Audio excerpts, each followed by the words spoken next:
இன்றைக்கி என்னோடய பையனுக்கு பர்த்டே கிஷாந்த்.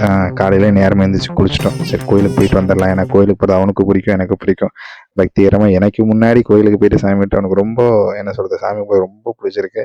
ஸோ ஃபுல்லாக உள்ளே மட்டும்தான் போகல, தலைவர் எல்லாமே சாமி கும்பிட்டு கேக் ஆர்டர் பண்ணியிருந்தோம். எங்கள் செட்டிப்படத்தில் கேக்ஸ் நல்லா பண்ணி கொடுத்துருக்கேன். கான்டாக்ட் நம்பர் கொடுத்துட்றேன், வேணும்னா நம்ம கான்டாக்ட் டீட்டெயில்ஸ் கேட்டுட்டு வாங்கிக்கோங்க.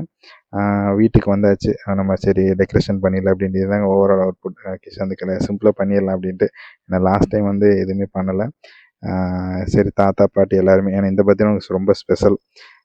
ஏன்னா ஏதோ ஒரு பர்த்டேக்கு யாராச்சும் இல்லாமல் போயிடுவாங்க. இந்த பர்த்டேக்கு எல்லாருமே வந்துட்டாங்க, அவங்களும் ரொம்ப குஷி. எல்லாருமே கேக் வெட்டிட்டு சாப்பிட்டாச்சு. Special birthday for this 5th birthday. தாத்தா பாட்டி எல்லாம் காசு கொடுத்தாச்சு, கேக் வெட்டிச்சு, சாப்பிட்டாச்சு. அக்காவுக்கு கிஃப்ட் கொடுத்துருந்தேன். போன வருஷம் நான் பெரிய கார் கொடுத்து, இந்த வருஷம் சின்ன கார் கொடுத்துட்டேன். அவ்வளோதான் டிஃப்ரெண்ட். ரொம்ப குஷி.